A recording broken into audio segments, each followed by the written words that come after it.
Então, abra sua Bíblia, seu celular, seu tablet. Vamos ler juntos. Agora vamos ler junto. Acompanha todo mundo aí. O versículo 21 de Lucas, no capítulo 2, diz assim: Quando completaram os 8 dias para a circuncisão do menino, Jesus, deram-lhe o nome de Jesus, o qual lhe tinha sido dado pelo anjo antes de ser concebido no ventre. Então, quando completou o tempo da purificação deles, de acordo com a lei de Moisés, José e Maria o levaram para Jerusalém para apresentá-lo ao Senhor, como está escrito na lei do Senhor. Todo primogênito do sexo masculino será consagrado ao Senhor, e para oferecer um sacrifício de acordo com o que diz a lei do Senhor: 2 rolinhas ou 2 pombinhos. 25. Havia em Jerusalém um homem chamado Simeão, que era justo e piedoso. Você pode repetir comigo? Justo e piedoso. Ele esperava a consolação de Israel, e o Espírito Santo estava sobre ele. Fora-lhe revelado, por esse mesmo Espírito Santo, que ele não morreria antes de ver o Cristo do Senhor. Movido pelo Espírito, ele foi ao templo, quando os pais trouxeram o menino Jesus para cumprir o que requeria o costume da lei.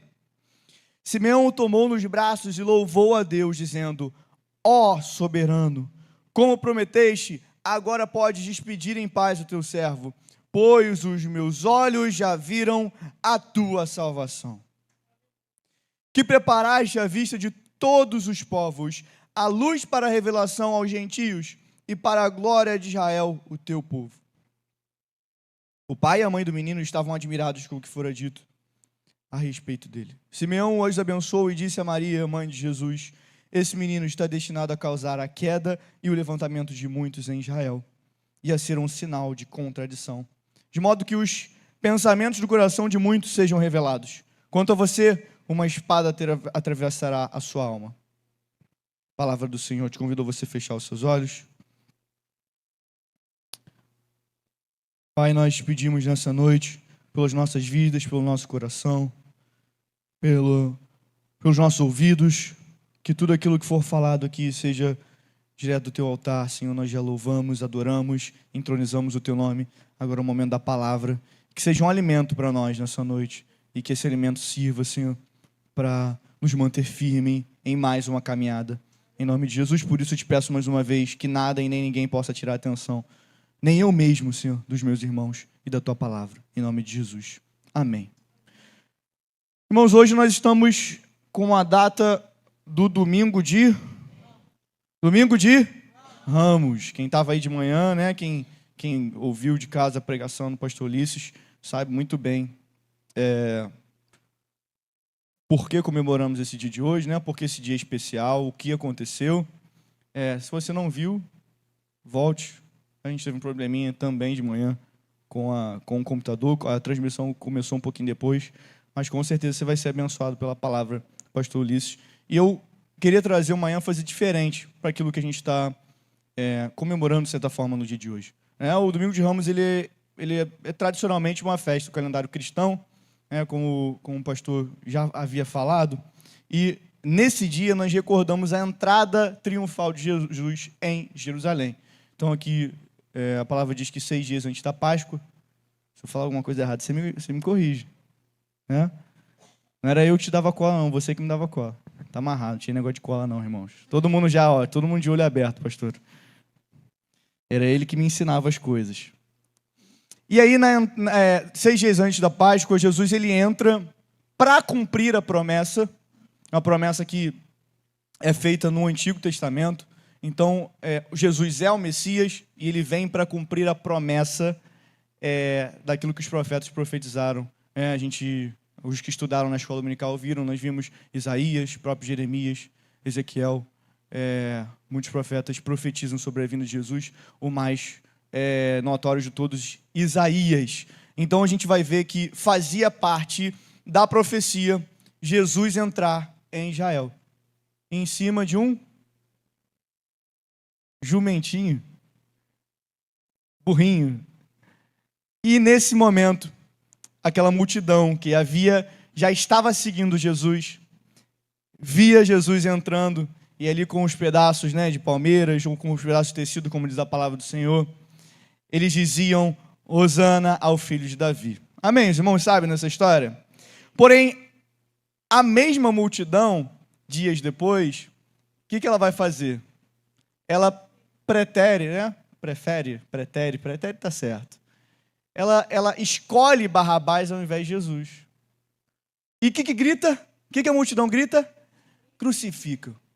É engraçado como que eu falei aqui na minha pregação de Jesus dormindo no barco, os discípulos, a gente sempre aponta para as pessoas uma coisa que a gente não olha para nós antes.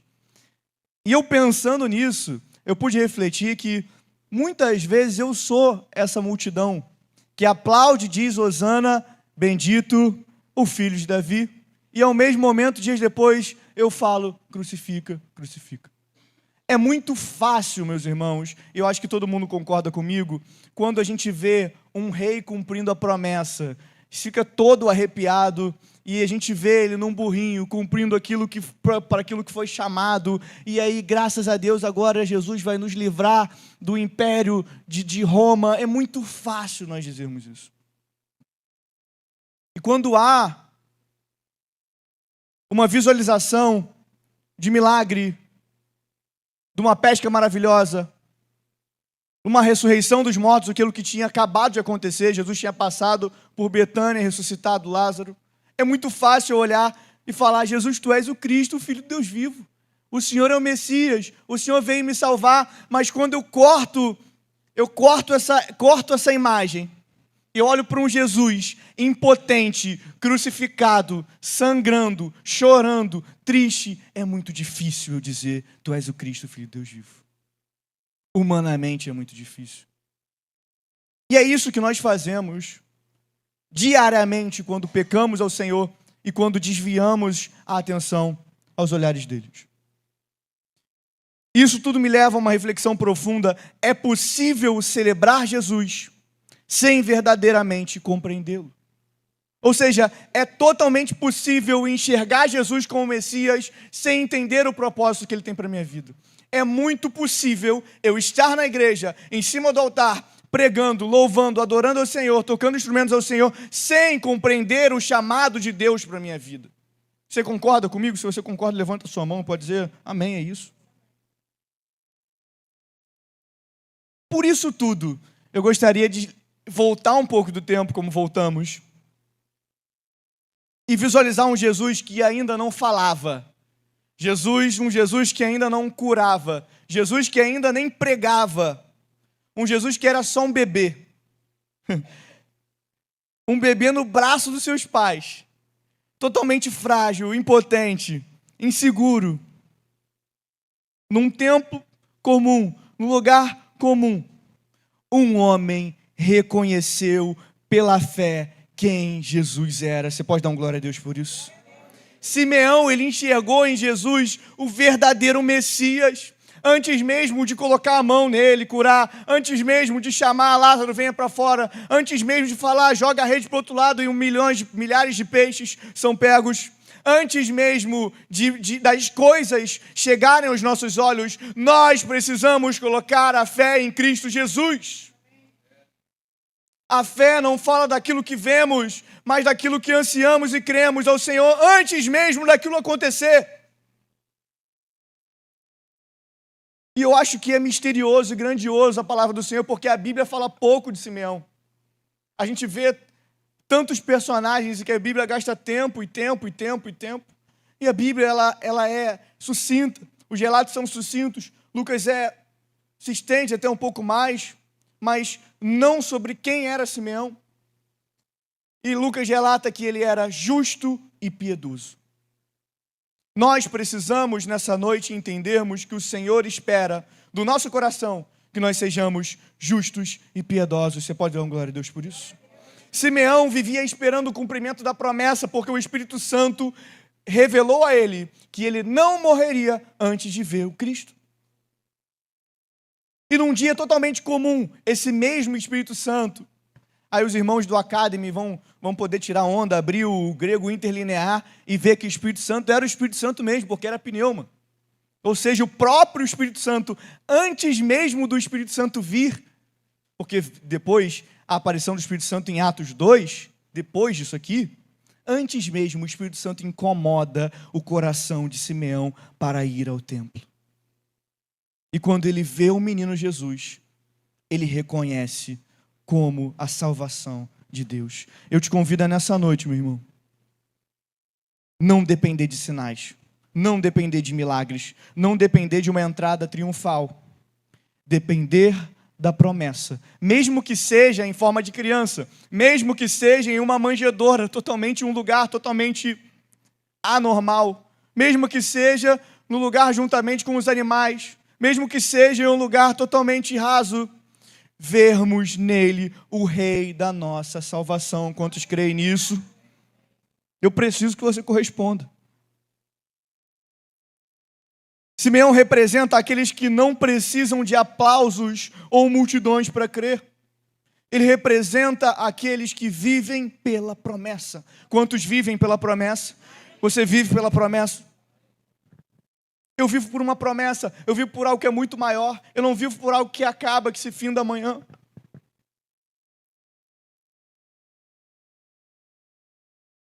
Há uma reflexão que eu faço, que é um balizador para a minha vida profissional.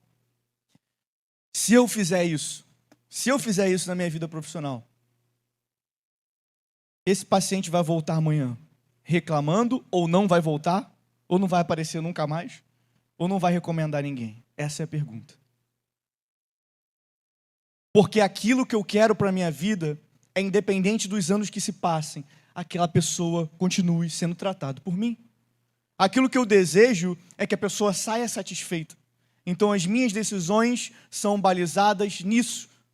Eu falo para alguns pacientes, eu quero que você venha aqui, eu todo velhinho, né?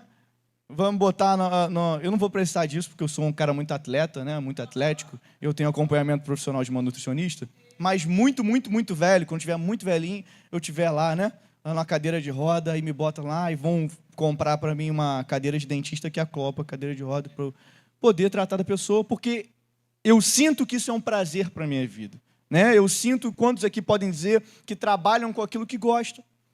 Da mesma forma, é a nossa vida cristã. Eu não vivo por uma promessa que é vazia. Eu não venho ao culto para ver um milagre e depois ir embora, porque isso não fortalece a minha fé. Isso não me traz substância na minha fé. Eu posso vir à igreja e daqui a 20, 30, 40 anos, os meus netos não estarem aqui, os meus filhos não estarem aqui, eu não estarei aqui, porque eu não criei que a promessa de Deus era maior do que a minha vista. Nós precisamos crer no Senhor pela promessa que Ele já deu pela nossa vida. Hoje o convite que nos é feito pela palavra é esse: que tipo de discípulo eu sou? Eu sou aquele que celebra com os ramos, mas com um coração totalmente instável? Ou eu sou o discípulo que reconhece o Messias, mesmo quando ele parece frágil, pequeno e discreto? A Páscoa, meus irmãos, ela se aproxima, e semana que vem nós vamos estar celebrando a ressurreição do nosso Senhor. Mas ela não deve ser só uma festa.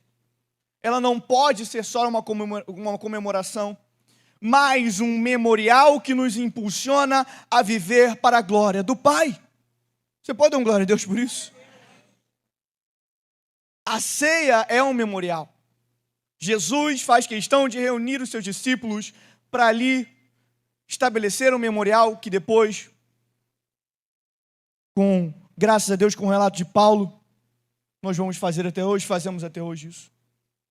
Da mesma forma, a Páscoa precisa ser um memorial, a Páscoa precisa me impulsionar a ser uma pessoa melhor.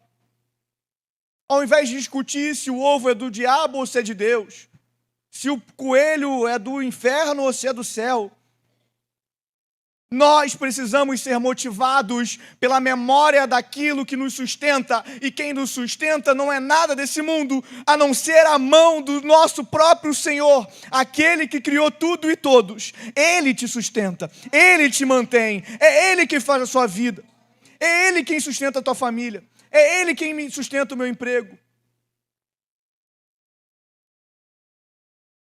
Então eu entendo que a minha promessa ela é eterna. Aquilo que Deus tem para mim é eterno. E não vai ser um ovo que vai tirar um filho da igreja, um chocolate que vai tirar seu filho da igreja. Não vai deixar ninguém endemoniado, é só você explicar. Isso aqui faz parte da nossa cultura, faz parte daquilo que estamos inseridos, mas o momento da Páscoa é a celebração e o memorial do que Cristo fez para nós. Quando entendemos que a nossa promessa é eterna, nós paramos de ficar com escama aos nossos olhos, achando até que Jesus, como aqueles discípulos acharam, que Jesus não tinha ressuscitado, os discípulos no caminho de Emaús. E o Senhor, Ele te chama nessa noite a tirar todas as escamas dos seus olhos e ver a verdadeira promessa. Eu vivo por essa promessa. O primeiro ponto é que nós precisamos ser firmes nessa promessa. Está no versículo 25. Havia em Jerusalém um homem chamado Simeão. Lucas 2, 25. Ele era justo e piedoso. Ele esperava a consolação de Israel. E o Espírito Santo estava sobre ele. Eu preciso estar firme na promessa. A consolação de Israel é uma expressão muitas vezes usada por profetas para dizer aquilo que Jesus ia cumprir. Então, nesse momento, olha como isso é lindo. Nesse momento, Lucas relata com as mesmas palavras aquilo que foi profetizado há anos e anos atrás, que o Senhor estava cumprindo a sua promessa. E hoje eu digo para a sua vida, o Senhor já cumpriu a sua promessa. Ele se entregou na cruz. Ele morreu pela sua e pela minha vida. Ele já cumpriu a promessa na minha vida. Eu repito quantas vezes, se você está cansado de ouvir isso, eu não posso fazer muita coisa, mas a canção, nosso irmão Geraldo Guimarães vai dizer, na Maravilhosa Graça, né? O maior milagre Deus já fez por mim. Então, a maior coisa que eu poderia receber do Senhor, eu já recebi. Por isso, eu não espero mais do Senhor. Eu não posso esperar mais daquilo que eu já recebi do Senhor. Eu não posso viver pelo amanhã, porque o amanhã, como uma pregação que tocou muito no meu coração, marcou no meu coração, que o pastor Rodrigo fez, se não me engano, no hotel, na salinha, o amanhã ele pertence ao Senhor. Você lembra disso? O amanhã pertence ao Senhor. O amanhã já está guardado no Senhor. Por isso eu não vivo por vista, mas eu vivo no propósito e na promessa do Senhor. Simeão esperava que o Messias trouxesse libertação, justiça e esperança, e ele se mantinha firme na promessa. O contexto que esses caras viviam era de uma opressão romana, um silêncio profético, a decadência religiosa, a imoralidade e corrupção governamental. Aqui, né, meus irmãos, reitero o que o pastor Ulisses falou nessa manhã, vamos analisar e vamos assistir aquilo que é bom. The Chosen tem acrescentado muito, né, como uma série não tão fiel historicamente e biblicamente, mas reter aquilo que é bom, e a gente consegue enxergar no The Chosen o quanto que havia uma corrupção religiosa, o quanto que os fariseus estavam aliados a Roma, né, aliados quase que reféns a Roma, não tinham o que fazer. E nesses últimos 2 episódios que lançou agora no cinema, você vê maior ainda, porque tudo que era vendido no templo tinha que ser dado para Roma, como uma parte de um imposto. Agora não vou saber exemplificar muito bem, dizer exatamente quanto de imposto era dado para Roma, mas aquilo que era comprado como para ser usado como sacrifício dentro do templo, Roma ficava de olho aberto, porque era onde eles mais arrecadavam. Esse era o contexto que esse homem vivia. E ele, como remanescente fiel, aquele que estava firme na promessa, não se via dependente da opressão romana, não se via dependente da corrupção que havia naquele momento, porque ele sabia, ele mantinha vivo a esperança do Messias. E hoje nós somos mais do que sortudos, porque o Senhor já veio, Ele já morreu por nós e ressuscitou. E um dia Ele vai voltar para nos buscar e viveremos eternamente, sem dor, sem opressão, sem governo sujo, imundo e corrupto, onde viveremos para sempre ao lado do Pai. Romanos 4:20, por favor, abra sua Bíblia. Paulo vai dizer, mesmo assim, não duvidou, nem foi incrédulo em relação à promessa de Deus, mas foi fortalecido em sua fé e deu glória a Deus, estando plenamente convencido de que Ele era poderoso para cumprir o que havia prometido. Nós não podemos duvidar e nem estar incrédulos naquilo que foi uma promessa do Senhor para a nossa vida. E se não estejamos fortalecidos, Ele irá nos fortalecer. E Paulo diz que ele foi fortalecido em sua fé e deu glórias a Deus.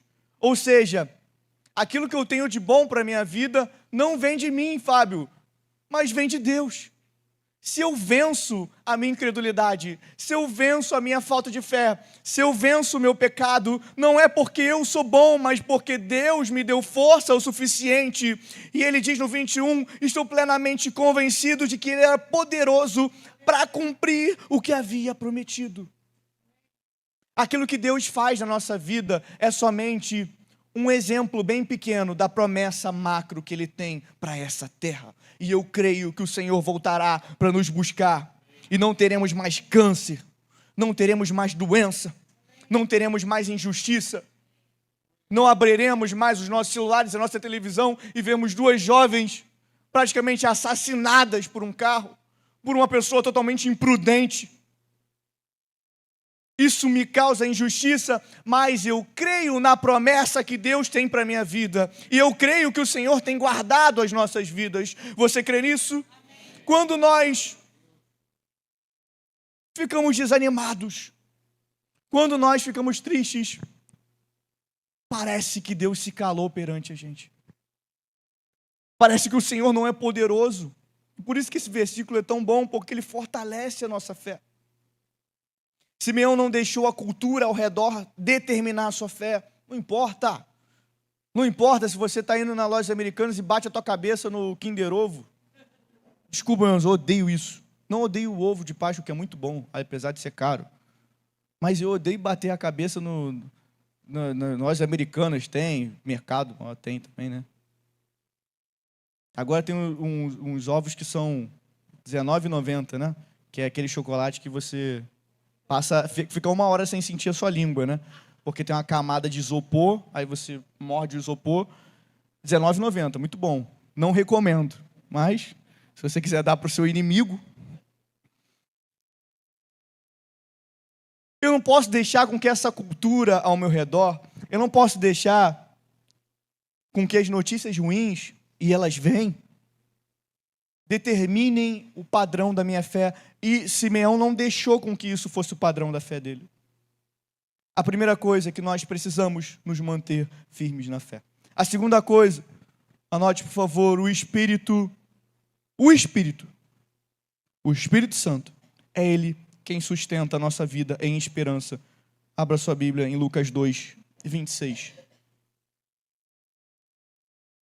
Como já falei, no grego, pneuma, o Espírito Santo, o verdadeiro Espírito do Senhor.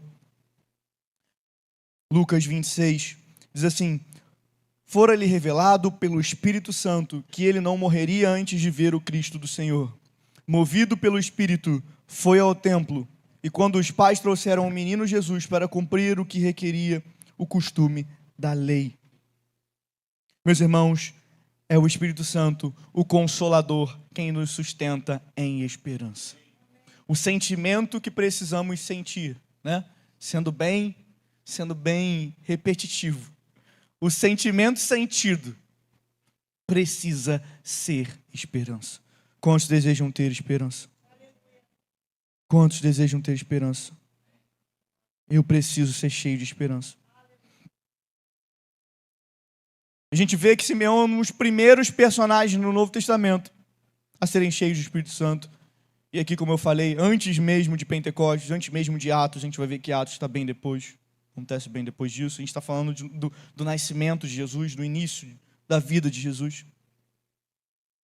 O Espírito Santo do Senhor, ele não apenas confortava Simeão na espera pelo Messias, mas dirigia ativamente no cumprimento do propósito de Deus. Ou seja, o Espírito Santo, ele nos coloca no trilho, ele nos impede de ser desviados, olhando somente para o cumprimento do propósito de Deus. Por isso, nessa noite, se você tem alguma dúvida no seu coração, se você, nesse domingo de Ramos, está cortando pano e botando para Jesus passar, ou com a sua folha de palmas, gritando hosana, mas no seu coração não há verdadeira fé, eu te convido a pedir ao Espírito Santo para te conduza, para que você seja conduzido ao caminho necessário. O Espírito sustenta a esperança. Pastor, mas eu não tenho esperança. Não tem como ser resolvido isso. Não tem como, essa situação todo mundo já tentou resolver, ninguém consegue resolver. Eu já tentei resolver. Não tem solução. Hoje a gente estava conversando na escola dominical dos jovens, quantas injustiças que nós vemos no meio religioso, quantas imprudências nós vemos com ovelhas. E o meu coração fica, como que não dá, como que a gente resolve isso? Como que a gente consegue resolver isso? Como a gente pode ajudar as pessoas? Como a gente pode curar aqueles que foram feridos por próprios pastores de ovelha? Eu estou dizendo líderes e pastores. Além de vigiar para que nós não nos tornamos isso, venhamos a nos tornar isso, nós precisamos ter esperança na promessa de Deus. Isso aponta para uma realidade escatológica. O Espírito é dado àqueles que aguardam ativamente a vinda do Senhor. O Espírito Santo é quem sustenta o crente na espera. É Ele quem nos move no tempo certo. A presença do Espírito Santo em Simeão mostra que esperar com Deus é diferente de esperar sem Deus. Quando eu espero com o Senhor dentro do meu coração, quando o Espírito Santo me conduz, eu sei para onde eu vou. Eu posso passar por desertos, eu posso passar por vales, eu posso passar por fogo e nenhum deles me atingirá, porque eu tenho a certeza para onde eu vou. Gálatas 5 vai dizer, 5, 25 e o versículo 26, Gálatas 5, 25. Depois que ele disserta sobre os frutos do Espírito, Paulo vai dizer, se vivemos pelo Espírito, andemos também no Espírito. Não sejamos presunçosos, provocando uns aos outros e tendo inveja um dos outros. Paulo está dizendo, está vendo esse amontoado de frutos do Espírito, está vendo esse amontoado de obras da carne. Se você escolhe viver pelo Espírito, se a sua decisão é viver pelo Espírito, ande no Espírito. Se a minha decisão é, levanto a minha mão, converto o meu coração, venho à igreja, eu preciso andar pelo Espírito. Nós precisamos ser guiados pelo Espírito. Meus irmãos, não há como entrarmos toda semana nessa igreja, sairmos e entrarmos e sairmos, louvamos ao Senhor, nos ajoelhamos, sem sermos guiados pelo Espírito Santo. É Ele quem conduz a sua vida. Se você crê nisso, dê um glória a Deus. Eu não posso viver impaciente, eu não posso viver angustiado, eu não posso viver desesperançoso, porque o Senhor é quem guia a minha vida. Esse não posso, não estou dizendo que você tem que sair da igreja porque você não consegue. É porque quem faz é o Senhor. Eu preciso me indignar pelas motivações certas, me indignar pela presença do Senhor. Nós precisamos cada dia mais, como igreja, buscarmos o Senhor. E aí eu chego no terceiro ponto.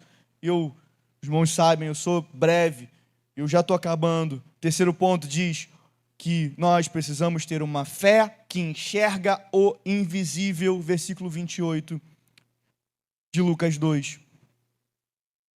Nós precisamos ter uma fé que enxerga o invisível. Simeão o tomou nos braços e louvou a Deus, dizendo, ó soberano, como prometeste, agora pode despedir em paz o teu servo, pois os meus olhos já viram a tua salvação, que preparaste à vista de todos os povos, a luz para a revelação aos gentios e para a glória de Israel, teu povo. Você pode dar uma glória a Deus por isso? Quão lindo, é muito lindo, é muito lindo. Simeão, ele se inspirou nas profecias do Messias, e ele então relata: os meus olhos viram a salvação. A fé de Simeão enxergava mais do que o natural. A fé de Simeão enxergava muito mais do que a dificuldade. A fé que Simeão tinha enxergava o invisível. Simeão, mais uma vez eu declaro, ele não viu milagres, ele não ouviu os sermões, ele não presenciou a cruz, mas Simeão creu na palavra e viu a salvação em forma de uma criança. Tá difícil, tá ruim, tem que tomar decisões que você não queria tomar, decisões que você não queria tomar.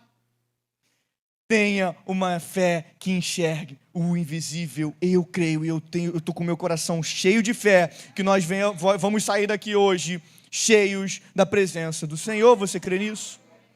Eu não quero mais vir para a igreja esperando que as pessoas estejam dispostas. Eu quero vir para a igreja com a fé de que aqueles que estão reunidos aqui nesse lugar vão estar com um só coração.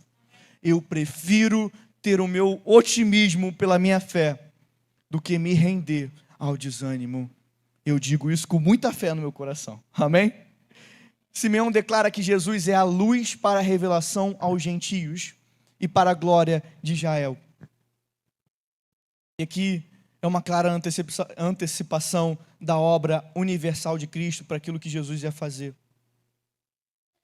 Isso aqui é muito lindo porque estudamos Cristo através de cristologia. Isso aqui é uma afirmação cristológica muito linda. Jesus é o Salvador do mundo. Você pode dizer comigo: Jesus é o Salvador do mundo, não apenas de Israel. Ele veio para nos salvar. Ele veio para nos salvar. Isaías, no capítulo 49, versículo 6, no meio da profecia, ele diz: também te dei como luz para os gentios, para seres a minha salvação até os confins da terra. Olha como isso é lindo, porque nós fomos alcançados pelo Senhor.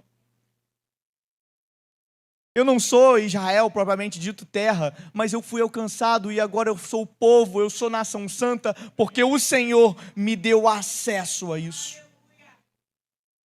Quantas vezes nós queremos ver tudo antes de crer? Quantas vezes nós queremos ver aquele Messias que vai entrar no nosso trabalho, cuspir na cara do nosso inimigo, cortar a cabeça daquele que fala mal de nós, quando na verdade o Senhor nos ensina a enxergar como um bebê, como aquele que veio para salvar toda a humanidade. Eu sei que é duro, eu sei que é difícil, mas essa é a verdade do Evangelho. Você crê nisso? Você crê nessa verdade do Evangelho? A quarta e última afirmação que eu gostaria de dizer para a tua vida é: a missão, ela já começa com a promessa já cumprida, versículo 33 ao 35. De Lucas 2, o pai e a mãe do menino estavam admirados com o que fora dito a respeito dele. Simeão os abençoou e disse a Maria, mãe de Jesus: esse menino está destinado a causar a queda e o levantamento de muitos em Israel, e a ser um sinal de contradição, de modo que os pensamentos do coração de muitos sejam revelados. Quanto a você, uma espada atravessará a sua alma. A missão, ela começa na promessa cumprida. A profecia de Simeão, ela é profunda. O Messias traria confronto e salvação, e ele seria um sinal de contradição. O que Simeão está afirmando é que Jesus seria um divisor de águas.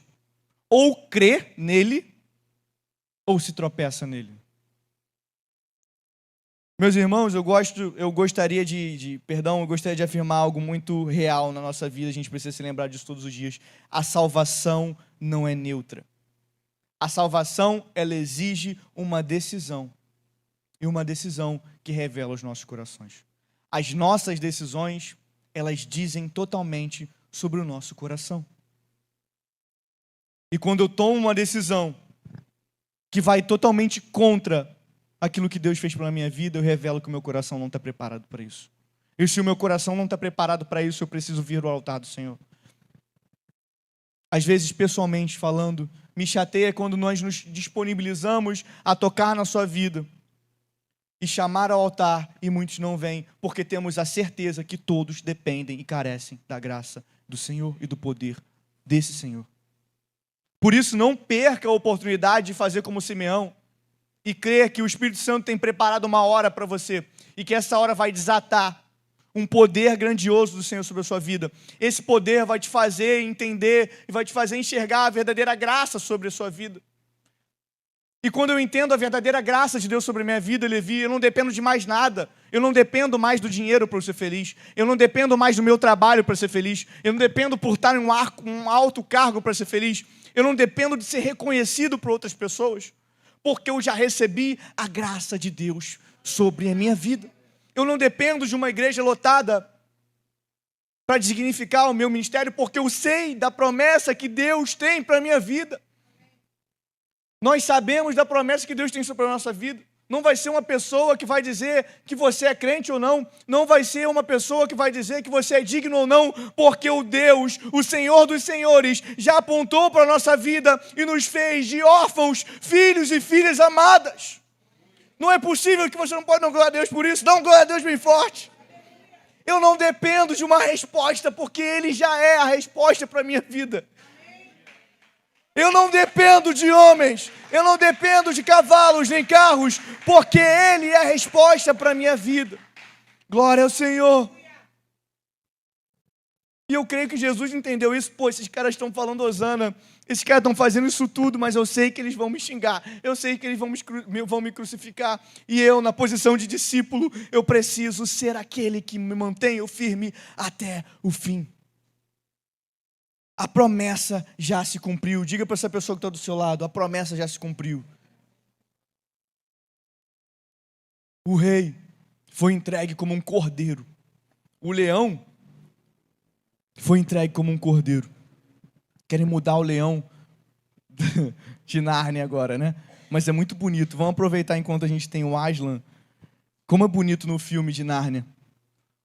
O Aslan é bonitão, mas ele se entrega em favor dos seus. Ele é amarrado. Quando já viram Nárnia? Não? Armário, tal? Não, né? Não? Chega em casa, assiste. Fala igual o pastor. Feriado tá aí, reúne a família, pipoca, né? Você não bota bacon, né? Compra o ovo de R$12,99. Vai ficar 1 hora assistindo Nárnia. Mas é muito bonito retratado o Aslan, um leão imponente, que ele ali é fragilizado. O Deus que se faz homem e que veste pele humana pela minha vida. Mas a cruz não foi o fim. A cruz foi só o início de uma promessa sobre nós. 2 Coríntios 5,15 vai dizer que ele morreu por todos, para aqueles que vivem, já não vivam mais para si, mas para aquele que por eles morreu e ressuscitou. Ou seja, Jesus não morreu por nós para que venhamos a viver uma vida baseada na nossa vida, mas Ele morreu para que venhamos a viver uma vida para Ele. Ele me deu uma dádiva, Ele me deu algo muito lindo para eu gastar comigo mesmo. Eu preciso viver a minha vida dedicada ao Senhor. Quantos desejam isso? 2 Coríntios 5,15. É difícil esse versículo, mas lê com calma em casa. Olha como é lindo, o apóstolo Paulo relata. Meus irmãos, eu queria concluir nessa noite dizendo que, mais uma vez, Simeão, ele não viu a cruz. Simeão não viu o túmulo vazio. Simeão nem estava em Pentecostes, mas ele viu Jesus. Quantas vezes nós buscamos respostas em coisas específicas, nós buscamos respostas em louvores bonitos, em locais com fumaça e luz, em pastores que falam bonito, quando na verdade nós precisamos só olhar para Jesus. Ele está aqui nessa noite. Eu creio que Ele está aqui nessa noite. Simeão creu e viu a promessa da salvação. Gostaria de afirmar só mais algumas coisas. A promessa de Deus pode parecer demorada, mas ela não falha na sua vida. O Espírito Santo nos sustenta enquanto esperamos e nos move na hora certa. A fé que vê Cristo, entenda isso, a fé que vê Cristo, ela é suficiente para vivermos em paz. Então, se hoje você vive perturbado, coloca a tua fé no Senhor. A promessa cumprida nos convida à missão. Essa missão é viver e proclamar a vontade do Pai. Ora, se o próprio Jesus fez a vontade de Deus, quem sou eu para mudar ela? O povo que recebeu Jesus com ramos esperava um rei político. Simeão, com um coração cheio do Espírito Santo, reconheceu o Rei eterno no colo da sua mãe. Hoje nós somos convidados a sermos como Simeão e não sermos como essa multidão. Somos convidados a ver a Páscoa como um memorial da promessa cumprida e um chamado à missão, e não somente uma festa. E por último, somos convidados a permanecer firmes, porque Cristo veio, morreu, ressuscitou. Eu te dou uma boa notícia: Ele voltará para nos buscar. Enquanto isso, meus irmãos, nós vivemos aflições, nós vivemos problemas, nós vivemos em contato com muitas situações que nos deixam impotentes. Isso precisa ser resolvido nessa noite.